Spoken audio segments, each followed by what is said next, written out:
Today I'm flying on a TUI 737 from Newcastle down to Tunisia. I'm going to show you what the experience is like with TUI, as well as looking at whether or not our extra space seats were worth the money. Let's get to the airport.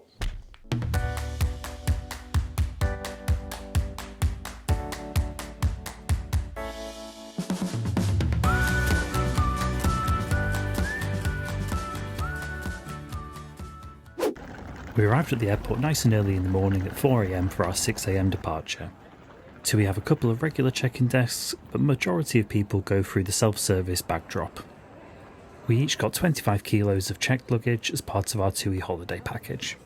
I've got to say, generally speaking, I do tend to hate these self-bag drop things. I'm always convinced that I'm going to put the luggage label on wrong, the bag's going to go missing, and it's going to be my fault, which I don't like to accept. Thankfully though, the labels were really easy to use and the bags did make it to their final destination. We didn't have fast-track security today, but thankfully the whole process was nice, quick and easy. Newcastle is one of the few airports in the UK that does have all of the new security scanners now in place. And once through security, we made our way over to the lounge. We didn't have any lounge access included as part of our booking, but we were able to access this using our priority passes. If you are travelling in premium economy with TUI on a longer route, they do actually include access to this lounge, and there's a separate area of the lounge that's marked out for TUI premium economy customers. The lounge was actually quite busy this morning, quite a lot of departures around 6 AM, so there were quite a few people in there. Lots of people getting on the 4 AM beers, which I didn't go for. I instead just grabbed myself a bit of a full English, well not quite full because they didn't have everything fully stocked, but I did manage to get myself some sausages, beans and eggs. The food's never the best quality in here. The lounge did recently go for a big refurbishment and it's a much nicer space to spend your time now, but unfortunately the food is still pretty poor quality. I was able to get a decent coffee though to wake myself up before heading over to the gate to board the plane. We were directed to a downstairs gate, which could mean only one thing: we have a bus gate. And surprisingly, the process of getting on the bus actually took quite a long time. It was really unexpected. There was someone who was checking the tickets. I don't know if they were either new to the job or were just being incredibly thorough, but he was taking absolutely ages to check everyone's passport, hold it up to their face before letting them through. So it did actually take quite a long time before the bus was full and we were on our way over to the plane. Some lovely views on the tarmac this morning as we were treated to a sunrise with a cloudy sky.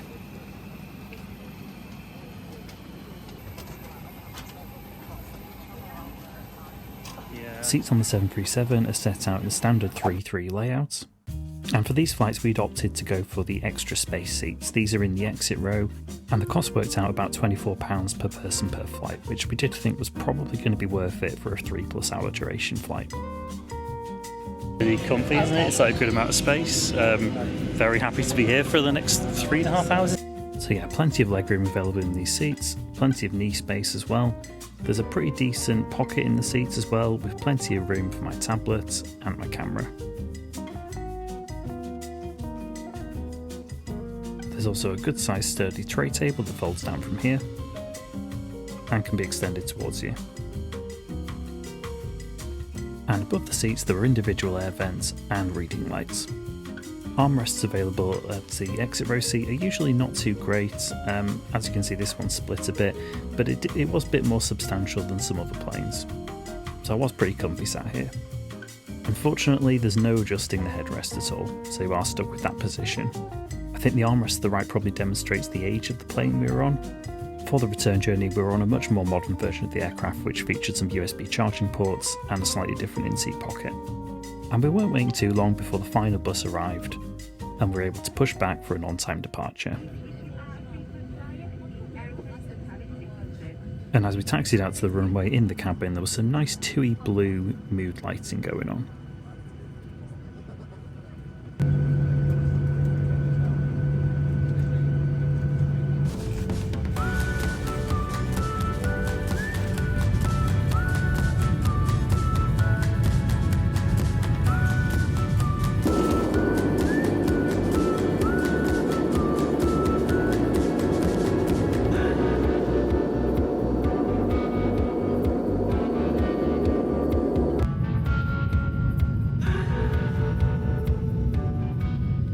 Once up in the air, these rather retro screens folded down, which displayed the map of the flight and gave us info about the time of arrival and departure.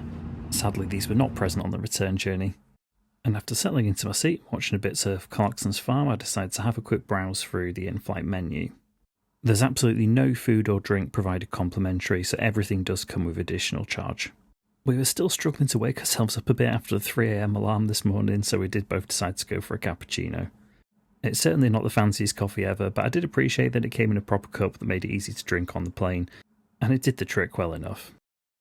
I made a quick pit stop to check out the loos. Nothing fancy in here, just a standard airplane bathroom and some standard soap. Nothing special at all, but it's exactly what you'd expect, and it was kept nice and clean throughout, so no complaints. And I then got nice and settled back into the seat for the remainder of the flight to just relax and watch my shows, with an occasional view of the in-flight map to see how we were getting on. One touch I really appreciated as well was that TUI do still provide an in-flight magazine. Now, I know this is primarily to advertise other holidays so that you try and book something else with them, but I do like it when airlines provide this. It's something nice to just have a quick flick through and get a bit of inspiration. Started to get a bit hungry towards the end of the flight, so I managed to get a protein bar up my bag. Again, I was a bit disappointed that TUI don't provide at least a small snack complimentary, but, I do understand the business model. I think just most of my short-haul flying recently is I've been very short-haul where I've not needed to really eat much, or it's been a flight with BA where they do at least provide a snack and a bottle of water. But those hunger pangs were really the only evidence of the length of the flight, because other than that it seemed to really fly by, and within no time we were coming into land in Tunisia with some amazing views along the way.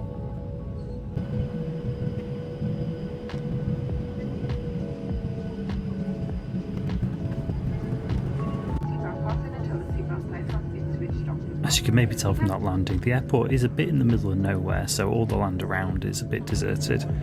Thankfully though, as we are on a TUI holiday, our transport from the airport to our hotel was included, so all we needed to do was get off the plane, get through immigration, find our bags, and go over to that bus. And thankfully we were straight into the aircon, but even with that we could feel the heat immediately. For context, it was 32 degrees when we first arrived, and it got us up to as high as 40 degrees during our stay in Tunisia. On the way to collect our bags, I noticed this little water and plant feature. I don't think it'll be arriving Singapore Changi anytime soon, nor will it be giving the orchard in Doha a run for its money, but hey, it's something. Quite a long wait for our bags, but as soon as we got them, we were out of the airport, onto a bus, and through to our hotel. So overall that was a really pleasant flight. I think it definitely was worth paying the extra for the extra space seats. It was only 24 quid and it made a massive difference to the comfort. So definitely recommend doing that. I hope you found the video useful and hopefully I'll see you in the next one. I need to get myself outside now and get out in the water. And if you want to know a bit more about what the all-inclusive holiday experience is like with TUI, make sure you hit subscribe to watch an upcoming video, and if it's already finished, it'll be right there for you.